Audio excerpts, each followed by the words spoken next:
Welcome to education 360 degree. Career counselling के session में आप लोगों का स्वागत है। आज हम एक ऐसे करियर ऑप्शन की चर्चा करेंगे जिस करियर ऑप्शन में आपके पास पैसा भी होगा, आपके पास पावर भी होगी, आपके पास समाज में इज्जत भी होगी और साथ ही साथ आप उस करियर ऑप्शन का इस्तेमाल करते हुए जरूरतमंद लोगों को न्याय दिला सकते हैं, उनकी मदद कर सकते हैं, उन्हें जस्टिस तक पहुंचा सकते हैं। जी हां, आज के हम इस सेशन में बात करेंगे लॉ की, यानी आप लॉ के फील्ड में किस तरह से जा सकते हैं, कौन कौन से कोर्सेज हैं जिन्हें करने के बाद आप लॉ के फील्ड में एंट्री ले सकते हैं। तो चलिए शुरू करते हैं।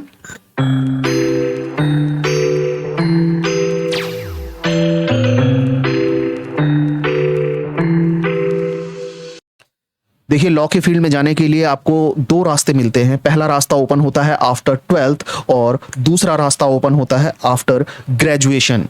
इन दोनों ही रास्तों पर हम एक एक कर चर्चा करेंगे, डिटेल डिस्कशन करेंगे। तो देखिए, सबसे पहले हम चर्चा कर लेते हैं लॉ आफ्टर 12th, यानी यदि आप 12वीं पास हैं तो आप लॉ के फील्ड में किन किन कोर्सेज के थ्रू जा सकते हैं। सबसे पहले हम कोर्सेज पर चर्चा करते हैं। अगर मैं कोर्सेज की बात करूं तो देखिए, सबसे पहला जो कोर्स है बीए एलएलबी ऑनर्स का है। बीए एलएलबी ऑनर्स यदि आप करते हैं तो आप लॉ के फील्ड में जा सकते हैं।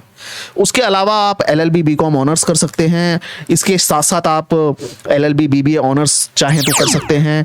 एलएलबी बीबीए ऑनर्स के अलावा एलएलबी बीएलएस ऑनर्स कर सकते हैं।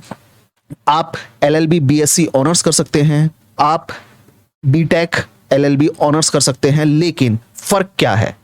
देखिए, बीटेक एलएलबी ऑनर्स करने का फर्क सिर्फ इतना सा है कि बीटेक एलएलबी ऑनर्स यदि आप करते हैं तो बाकी के नॉर्मल जितने भी ऊपर कोर्सेज मैंने आप लोगों से डिस्कस किए हैं वो सभी कोर्सेज का जो ड्यूरेशन है उससे 1 साल एक्स्ट्रा बीटेक एलएलबी के कोर्स में लगता है।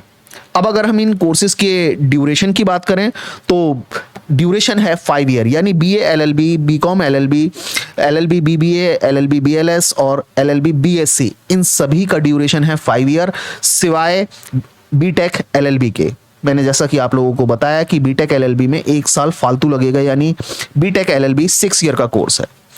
अब अगर मैं बात करूं कि कौन कौन सी यूनिवर्सिटीज से आप ये कोर्सेज कर सकते हैं, तो देखिए, national law university, Indraprastha university से आप इन कोर्सेज को कर सकते हैं। फीस स्ट्रक्चर की अगर हम बात करें तो एनएलयू जो दिल्ली है, एनएलयू दिल्ली से अगर आप बीए एलएलबी करते हैं और बीए एलएलबी ऑनर्स का कोर्स करते हैं तो आपको 3,65,000 रुपए का खर्चा करना पड़ सकता है। जबकि आईपी यूनिवर्सिटी से, गुरु गोविंद सिंह इंद्रप्रस्थ यूनिवर्सिटी से, अगर आप, ये दिल्ली के अंदर सिचुएटेड है, अगर आप यहाँ से कोर्स करते हैं बीए एलएलबी का तो आपको 65,000 रुपए पर ईयर का खर्चा करना होगा।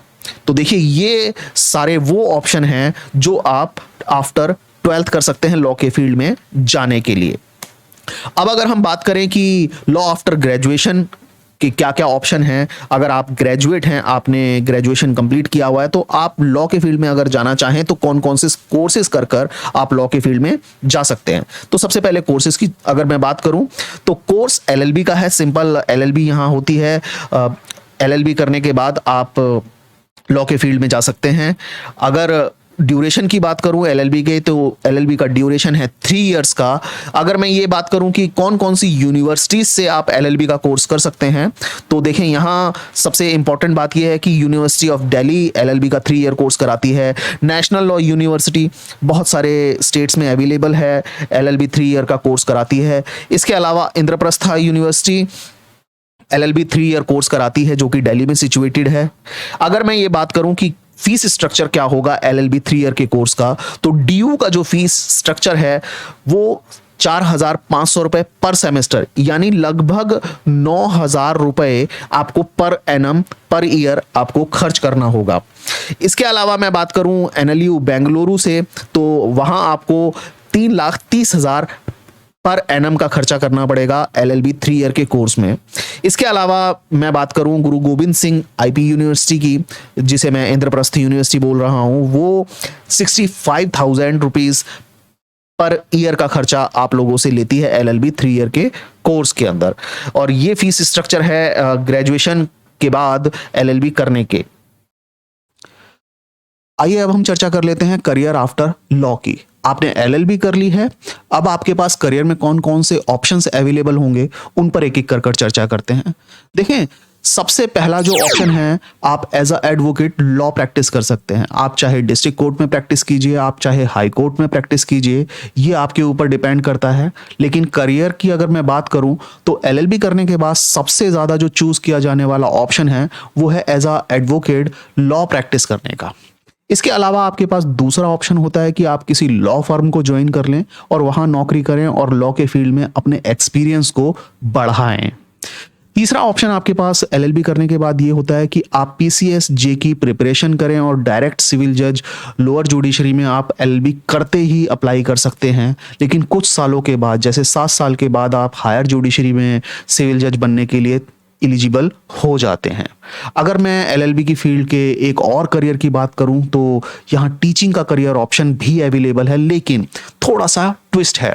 एलएलबी करने के बाद अगर आप टीचिंग करना चाहते हैं तो पॉसिबल नहीं है। आपको टीचिंग करने के लिए सबसे पहले एलएलबी के बाद एलएलएम करना होगा। एलएलएम करने के बाद आपको नेट जेआरएफ का यूजीसी की तरफ से जो एग्जाम निकाला जाता है, आपको वो एग्जाम देना है, वो क्लियर करना है।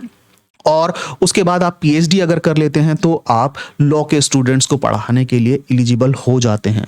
तो देखिए, एलएलबी करने के बाद इतने सारे करियर ऑप्शन आपके पास अवेलेबल हैं और एक से एक धांसू करियर ऑप्शन है ये। अगर आप एलएलबी कर लेते हैं तो डेफिनेटली मैं आपसे ये कह सकता हूं कि आपका करियर बहुत ही ज्यादा ब्लूम करेगा। मुझे उम्मीद है मेरे द्वारा इस वीडियो में दी गई जानकारी आप लोगों को बहुत अच्छी लगी होगी। अपने सभी दोस्तों के साथ इस वीडियो को ज़्यादा से ज़्यादा शेयर करें ताकि उन्हें अपना करियर चूज करने में आसानी हो सके। मिलते हैं अगले वीडियो में, तब तक के लिए धन्यवाद।